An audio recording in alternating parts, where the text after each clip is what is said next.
We've been hearing statistics like these with growing regularity.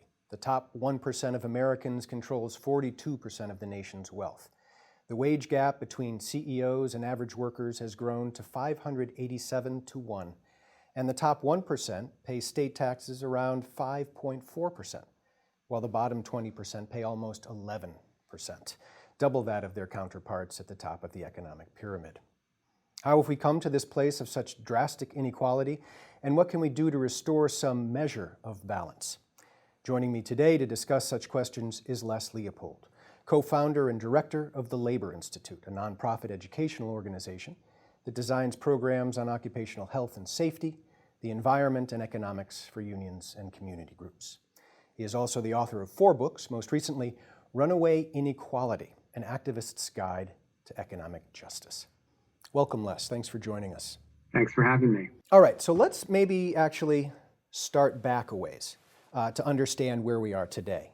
If the 2008 crash was something of a symptom of the inequality that we're talking about, maybe it makes sense to take a step back and look at an occasion which was similar to it. You suggest that there are parallels between 2008 and the crash of 1929 that led to the Great Depression. How are they similar? What causes did they share in your estimation?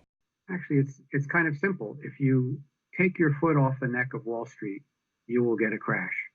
The period leading up to the 1929 crash, Wall Street was almost entirely deregulated, and they did everything they could to boost the values of their shares, manipulate prices, deceive investors, a whole litany of features that were quite similar to what happened, at least in kind, that led up to the Great Recession. We began deregulate. Let's start in this direction. After the Great 1929 crash, everyone understood that the lack of regulation, it was like the common knowledge in Washington, the lack of regulation caused the crash. Therefore, we need to put severe regulations on Wall Street, establish the Securities Exchange Commission, made it very hard to manipulate stocks, separated with Glass-Steagall, separated commercial banking, which became insured, that's where we put our money, and investment banking, which is much riskier, separated the two so one couldn't infect the other.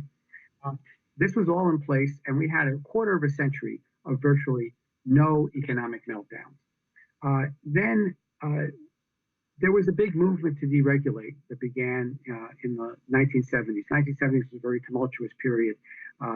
There was both inflation and unemployment, and we had the oil shocks, and we still had the vestiges of a lot of rebellion that took place in the 1970s. So something new had to come in. Well, and actually, maybe if we can step back and tease that out a little bit. In response to the Great Depression, the president at the time, Franklin Delano Roosevelt, steps in and offers the New Deal, looking both to prevent crashes like that in the future, as well as restore more economic equality.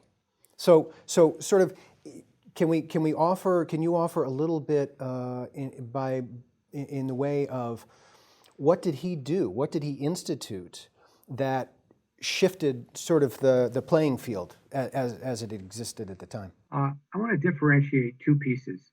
One is the social legislation of the New Deal that basically put a floor under working people, encouraged unions, wage and hour laws, the Wagner Act, Social Security, and so on. That plus the heavy regulation of Wall Street did 2 things at the same time: prevented the Wall Street gambling and collapsed the huge inequality between the super rich and everybody else. But it wasn't just Roosevelt. It was carried on in every administration all the way through Nixon. The peak of fairness in America was around 1967-68, where the rich top 1% gap was down to about 8%. They had about 8% of the total wealth. Now they have 23%. So what we have to understand is what happened in the 70s, late 70s, that changed this ballgame. And what changed was a new economic philosophy that came in, which academics call neoliberalism. I prefer to call it the better business climate because liberalism is in the word and it's confusing to people because it's not a liberal program Right. as we now understand the word. The better business climate model had three aspects: cut taxes, especially on the wealthy, cut back regulations, and trim back the New Deal, Great Society social programs so that people would be hungrier and go out, basically be hungrier for jobs, go out and find work. And all this would come together and create an economic boom because you'd have new investment, profits, more investment, a virtuous cycle, and all boats would rise. The dirty little secret, though, of this deregulation, at the time, people were talking about airlines, trucking, telecommunications, which is even Ted Kennedy was a big advocate of that. And what they didn't realize is, when they drank that Kool-Aid of deregulation, the dark underbelly of it was deregulating Wall Street from the controls that had been put in place during the New Deal.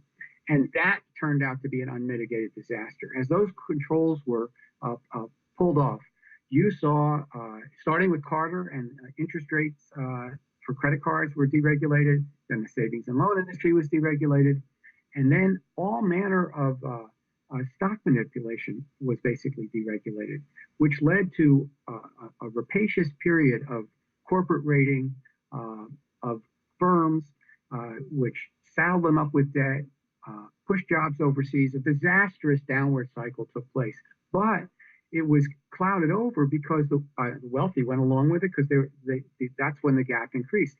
You know, another way to look at that gap you had in your intro is in 1970, it was 45 to 1.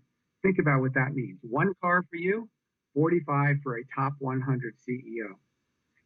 Now, after this period of the better business climate, deregulating finance, we just got the latest numbers in, 844 to 1 for the top 100 CEOs, 844 cars or homes to your one. So this is a phenomenal change. The American people, by the way, still think it's about 40 to 60 to 1. They're still stuck back in 1970. So the reason we wrote this book was to get the word out so that people could understand how bad it's gotten and how dangerous it is for us. Well, if we bring it immediately to the present, if 1929 sort of stands in some meaningful ways for 2008, if FDR's New Deal was something that helped us get beyond the inequality of pre-29, then maybe we use that as a model to look at President Obama's response in post-2008. You suggest that he and his administration missed, and we, as the American people, missed a significant opportunity to try and get our country back on a path toward greater equality. What might have been done instead of TARP, instead of the bailouts? What might have been done that would have achieved greater equality? Basically, everything Bernie Sanders is talking about. At that moment, Wall Street was on its knees begging for help. They were about to all go under. If there had been an organized mass movement, see, the thing is not just Roosevelt. The entire populace started to get mobilized. So you had a burgeoning labor movement. You had enormous unemployment marches going on. Marches to stop rent evictions. You had You had the Huey Long in the South with his Share the Wealth campaign. You have Upton Sinclair sort of calling for Social Security. You had stuff all over. You had people in motion. We were asleep. We were watching this on TV. And Occupy Wall Street was the first sign that we could do something. They changed the discussion. Not only did we not break up the big banks, which when we had the opportunity, and put back Glass-Steagall and a lot of other severe controls. Not only didn't we do that, but we basically accelerated inequality. You know, the growth that's taken place since that period, 95% of all the new income generated since 2008 has gone to the top 1%. So we've actually accelerated inequality. And on top of that, before Occupy Wall Street hit, President Obama was talking about an austerity program, a grand bargain with the Republicans. When Occupy Wall Street hit, the conversation changed. Austerity got taken off the table, and we are the 99% became the new meme. Unfortunately, the rest of the progressive movement stood around and watched, and Occupy Wall Street, in fact, didn't believe in organization. So in 6 months, they were toast. They were gone. We now have another such opportunity. It's going to be very interesting to see how we respond.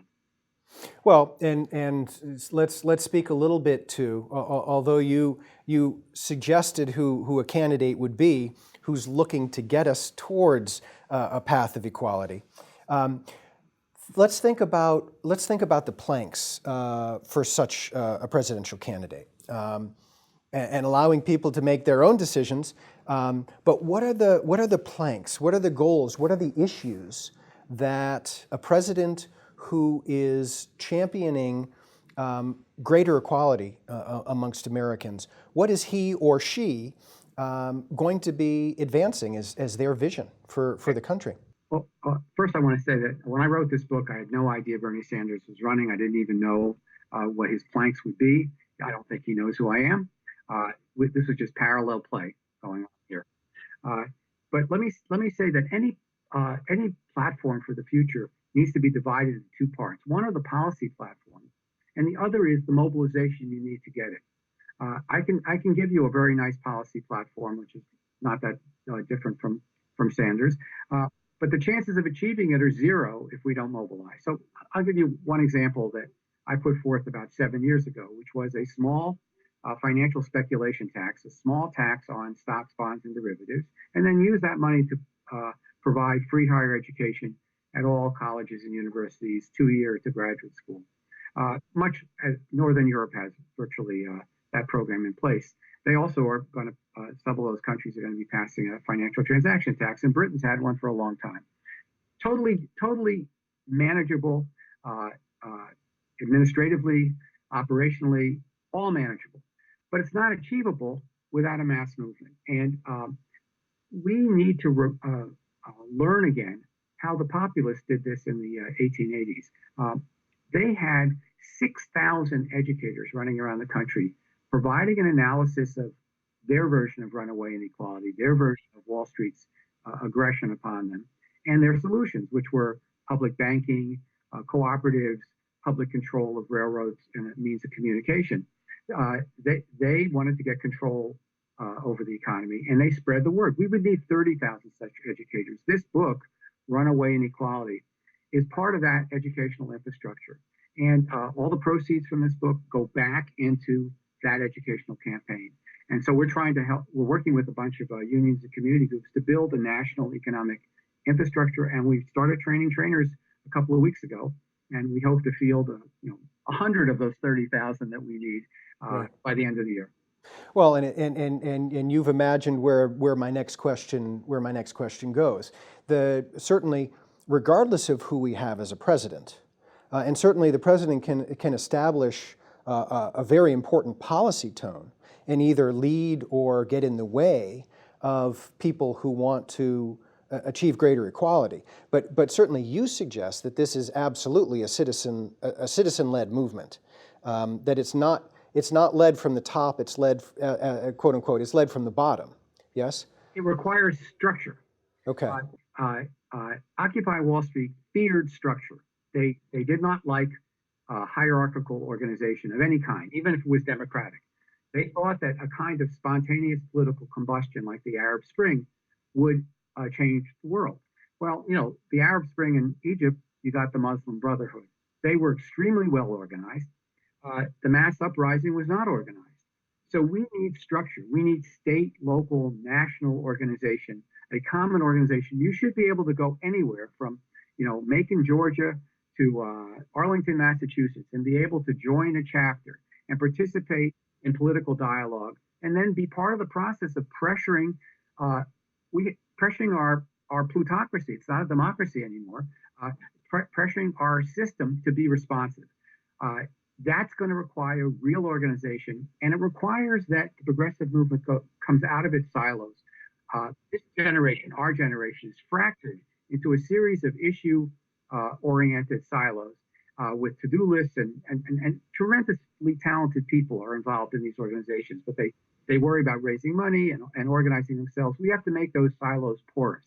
We have to come out of them and join together in a common movement with a common agenda, common analysis, and a common educational infrastructure. We can do it, but it's going to be very different for us. And certainly, I think, just to clarify for viewers, the silos and the porosity you're speaking of is, we have a bunch of people focused on climate change issues. We have people focused on economic inequality. And yet, those are very allied issues insofar as frequently, there are particular communities who deal with the immediate ramifications of climate change more than others. And so these issues, rather than being separate and being able to make advances on them separately, we need to coalesce, we need to join together and make progress jointly, yes? Right. So think about the range of organizations we have, from the environment to education to gay and lesbian rights to Black Lives Matter to labor unions to human rights organizations. I mean, it just goes on and on and on. There must be 1,001 Sure. different issues in different kinds of organizations. The only way you can come together is if you share a common analysis that says we can't win unless we take on runaway inequality and the power of Wall Street. The environmental movement has to realize that it's going to stand still, that climate change is going to get worse if we allow this kind of runaway freight train of an economy to keep going the way it's going. People working on education have to realize that the financial elites who are trying to destroy teachers unions and set up charter schools and whatnot, that effort is connected to the broader issue of runaway inequality. If we share a common analysis, then we can build a common movement. But we can't just do it by sort of horse trading and coalition building, and you work on my issue, I'll work on your issue. And we can't do it by staying separate. This is going to be very, very hard for many groups who have a tremendous vested feeling about their identity issue. To broaden that issue to say, yes, I care about the environment, but I also care about runaway inequality, and I'm going to participate at that higher level, as it were. That's going to require growth on our part, political growth. That kind of growth took place in the 1930s. By the way, it started to take place also in the 1960s. It was a real threat to the established order, the way in which movements ranging all the way from the anti-war movement to civil rights to Ralph Nader were challenging the way corporate capitalism worked. And financial and corporate elites responded. That's how we got that bitter business climate model. Now we have to respond in a coherent way. We have the talent to do it, but it requires a consciousness leap. And this book is actually designed to show how these various issues are interconnected. That's why that's why we call it a guide, an activist guide, because each kind of activist has to see that they have skin in this game, the broader game. So certainly what we need to do then is we need to educate ourselves. Certainly reading Runaway Inequality is a perfect start or a continuation. We need to join with other people on these issues. We need to try to press our legislators and elect legislators who are responsive to those issues. Yes? And I think, what's that? Step. Yeah. The step that's missing in there, what we need right now is we need a group of people to begin planning what after Bernie looks like, win or lose. We need to have the outlines of this is what our national structure is going to look like. This is how we're going to be organized. This is how we're going to raise money for it. We're going to have a due structure or not. We're going to have state and local chapters. They will do the work that you just described. In other words, the work of going out and pressing the legislatures and pushing for an agenda. We need some way to have a national organization. So it's kind of funny, in the 60s, you get three people in a room, and next thing you knew, you had national organization, national mobilization. I mean, SDS was this tiny little thing. It called for a demonstration. It was praying it could get a few thousand people. It got 50,000. Then you had these national mobilizations. A few hotshots from some universities got together. They got 1 million people out for a march on Washington. Forming national organizations seemed to be like our birthright at that point. It's kind of forgotten now. We got this sort of small is beautiful attitude about our particular organization, but we can't win that way. We need something big. Do we have an umbrella organization forming that would take on that leadership that you're speaking to? Not yet. I think we're going to have a competition amongst various organizations to fill that role. But I think whatever happens is it's got to be perceived as new. It's got to be something new that grows out of the Sanders effort. If he wins, then that's the group that has to pressure the political. That's the formation of the political revolution. If he loses, I'm sure he'll be involved, but there has to be many, many other people involved. And no, I don't see a heir apparent. I know some very good groups that might turn that way, but I don't see it quite yet. And who are they? Who just for people to get a sense of what's out there and maybe take a look. There's a formation called Working Families Party that has structures in many states, and I'm sure it would like to go that way. There are some groups. I can't even remember what they're calling themselves, but there's some groups that are inside of the Sanders campaign that are coalitions of labor and religious organizations that also think that they have the wherewithal to carry this forward. But here's the key. There are going to be over 2 million donors to the Sanders campaign. There are going to be tens of thousands of people who volunteered and are activists. That's what you need to build upon. Those are the people, the new people that you can bring in to an organization. I don't really care what organization ends up being the infrastructure. As long as we're reaching out to those 2 million little donors and all those wonderful activists that are door knocking, and even the staff people that may be getting paid. These people are dedicated to this broader idea. That's what you can build upon. Could you take just a minute, Les, to speak to those items you feel are central to helping reduce the inequality that the inequality we're currently experiencing, and from the book, it's living wage, it's maximum wage, it's free college education, it's those things that are part of your solutions to getting back to a place of greater equality.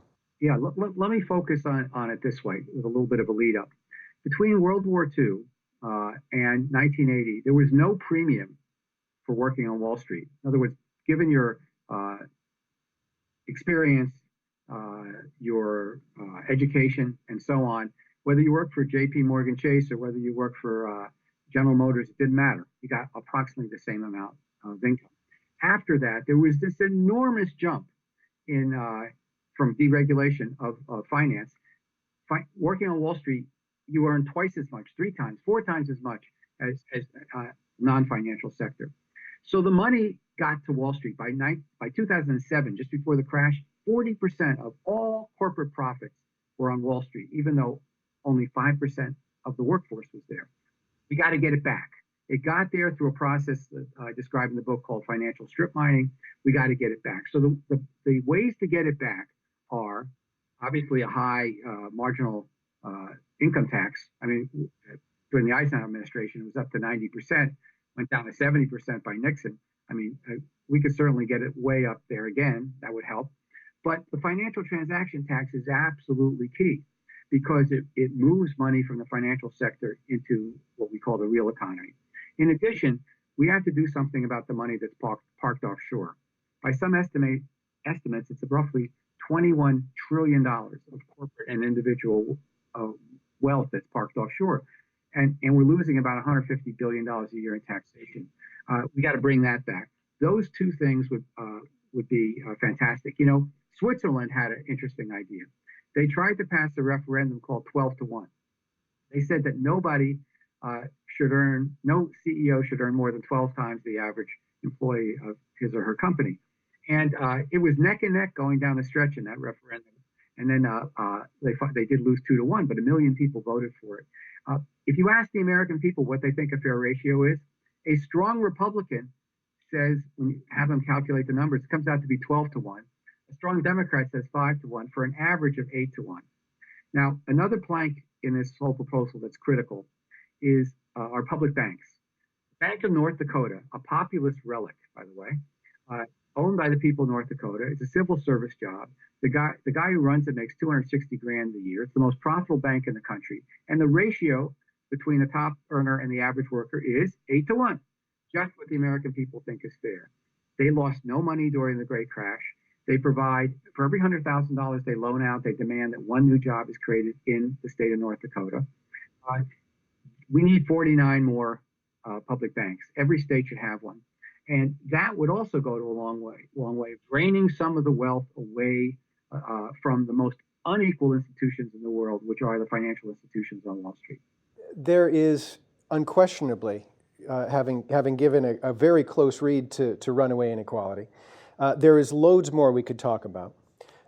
Time, however, is somewhat limited. So before we go, I want to ask you if there's anything else that we haven't talked about that you feel would be vital for viewers to understand, either about the sort of the history and the backdrop, or where we might be headed in terms of inequality. I think I want every viewer to know that they can become part of this campaign. They can. This book, for example, is designed with questions at the end of every chapter for book clubs, for discussions, for high school classes, junior college classes. They can become educators themselves. They can become part of this educational infrastructure.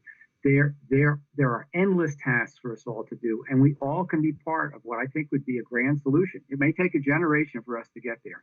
What Bernie's talking about is going to take a long time to happen, but it can happen if we all find a way to get involved, and that's what we're urging people to do. Well, and if we look at, late 70s to early 80s, that really being the period where there was a sort of a tectonic shift in how we thought about money and how to protect or not protect American workers, that's not such a long time. And perhaps we could send things the other direction in a similar amount of time, huh? Yep, from your lips to God's ears. Well, Les, I thank you so much for joining us today. Thank you for writing Runaway Inequality, and for your larger body of work with the Labor Institute. Thanks so much for having me. I really appreciate it. Absolutely. At the top of this interview, I quoted the ratio of 587-1 to describe the incomes of top CEOs to those of average American workers. The hopeful news is that most Americans do not support such a wide expanse between the bottom and top of our income ladder. In fact, surveys suggest the differences more along the lines of 12-1 are as wide as we think appropriate. Maybe we believe any larger gap is simply unjust, or perhaps intuitively we sense that democracy is disserved by larger differences. Whatever the reason, our work is clear. For Les Leopold, I'm Peter Bermudez for Arlington Public News.